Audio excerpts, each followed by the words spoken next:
ایک سوال یہ کیا ہے کہ اللہ تعالیٰ جزائے خیر دے، آپ نے دعائیں لکھی ہیں ہمارے واسطے، اللہ آپ کو بھی یہ چیزیں میسر فرمائے کہ حضور اقدس صلی اللہ علیہ وسلم کو پیش آمدہ حالات سے مماثلت اور موازنے تک بات جا پہنچی ہے۔ اگرچہ ایسی باتوں پہ بہت مرتبہ بیانات اور سوال و جواب میں کچھ بات سننے کو ملتی ہے، لیکن ہم جیسوں کی ذہنی اذیت کم نہیں ہوتی۔ علماء کیوں خاموش ہیں؟ ایک شخص بلا روک ٹوک قوم کو گمراہ کرنے میں دن رات صرف کر رہا ہے اور لوگ کہتے ہیں یہ پاگل ہے، تو کیا اتنا کہنے سے علماء کا فرض ادا ہو جائے گا؟ برائے مہربانی رہنمائی فرمائیں۔ ہم جیسے لوگ تو صرف گھر بیٹھ کے بد دعا کر سکتے ہیں کہ ایسے شخص کا انجام اللہ تعالیٰ بربادی ہماری نظروں کے سامنے کرے۔ ایسے جملے انہوں نے لکھے ہیں۔ اس کا خلاصہ یہ بنتا ہے، دیکھیے بھئی علماء کیا کریں، کوئی نہیں سنتا، کوئی نہیں سنتا، ٹھیک ہے؟ اس معاشرے میں انسان نہیں ہے، جانور بستے، تو جانوروں سے جا کے کون منہ لگائے؟ اگر کبھی انسان ہوئے نا تو ان سے بات کریں گے۔ معراج خالد کہتے تھے کہ یہ ایک بھیڑ ہے، تو اگلے دن کہا گیا کہ وزیر اعلیٰ پنجاب نے سخت بیان کیا، ان کا میں اب بھی اسی کا قائل ہوں کہ پاکستان میں لوگ انسان نہیں ہے، بھیڑ ہے۔ ہم بس اس پہ صرف اتنا اضافہ کر لیتے ہیں، ہم کہتے ہیں بھیڑ ہے اور جانوروں کا یہ گلہ ہے اور بہت بڑی تعداد میں جانور ہیں، اور ان جانوروں کو آپس کی لڑائی سے اور باہر کے دشمنوں کے حملے کے خوف سے فوج نے حفاظت کے لیے رکھا ہے۔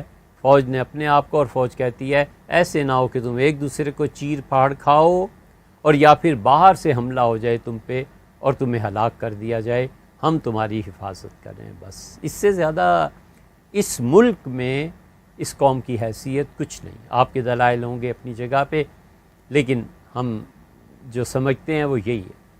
اس لیے یہ جتنی باتیں اب تک ہوئی ہیں نا جی، اور جو لیڈر ہیں اس قوم کو یہی ڈیزرو کرنے چاہیے نا جی، یہی ہو سکتا ہے نا، یہ جمہوریت، اس کا ڈھکوسلا اور الیکشن کا جو کچھ۔ پہلی بات تو یہ ہے کہ دودھ میں جو زہر ملا ہوا ہے، جب مکھن نکلے گا تو وہی زہریلا مکھن نکلے گا نا، اور اگر نہیں ہے تو بڑے دانا اور عقل مند ہیں جو ان کے لیڈرز کی اپوائنٹمنٹ کرتے ہیں، کیونکہ انہیں پتہ ہے قوم اسی قابل ہے، اس قوم کو ایسے ہی رکھنا چاہیے، کبھی بھی یہ غلطی نہیں کرنی چاہیے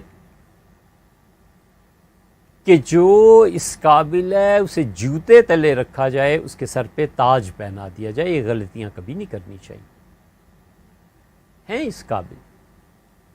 پوری سوسائٹی اس سے خالی ہے کہ مہذب زبان میں بات کر سکے، پوری سوسائٹی اس بات سے خالی ہے کہ پیسے کے بغیر کوئی معیار قائم ہو۔ پیسہ ہے سب کچھ ہے، پیسہ نہیں ہے تو 2 ٹکے کا آدمی نہیں ہے، چاہے وہ کتنا ہی پڑھا لکھا ہو۔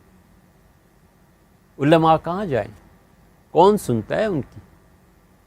اس قدر مجبوری کی حالت ہے کہ اب علماء ڈھونڈتے ہیں کہ کہیں چند لوگ اگر جمع ہوں تو کچھ بات کر لیں۔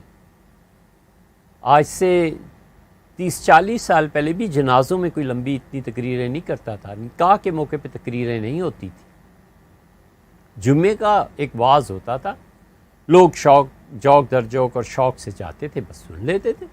اب جہاں بھی جنازہ ہے پہلے تو آپ مولوی صاحب کی تقریر سنیں، نکاح ہے اس میں بھی آپ تقریر سنیں گے، کوئی اور جگہ جمع ہونے کی اس پہ بھی تقریر، ہڑتال ہے اس پہ بھی تقریر۔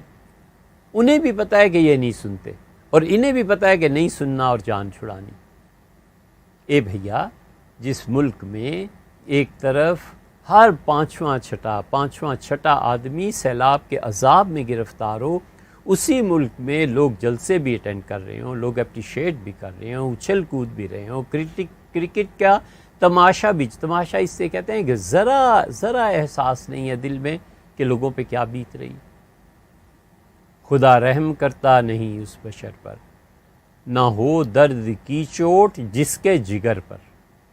ان کے جگر کو چوٹیں لگی ہوئی ہیں۔ پشاور میں چھوٹے چھوٹے بچے ان کے سر اتار کر اور کھیل رہے ہیں آپس میں۔ ان بچوں کی ماؤں سے جا کے پوچھو، اور پورے ملک کے لڑکے لگے ہوئے ہیں کہ بیسٹ موسیقار منتخب کرنا ہے، گلوکار کی سب سے اچھا گاتا کون۔ یہ حالت ہے۔ آپ کیوں اس سے نظریں چراتے ہیں؟ آپ کیوں اس سے آنکھیں پھیرتے ہیں؟ کہاں گئی وہ جس کردار کی اللہ معاف کرے، ہم کچھ نہیں کہتے، لیکن اس کے سر سے وہ لڑکا کھیلتا رہا؟ کہاں گیا انصاف؟ کہاں گیا وہ اسلام آباد میں کسی ایمبیسڈر کی بیٹی تھی، کیا تھی؟ یہ سب چیزیں ہونی چاہیے۔ جب یہ سب چیزیں ہو رہی ہیں تو ڈیزرو بھی ایسے ہی انسان کرتے ہیں،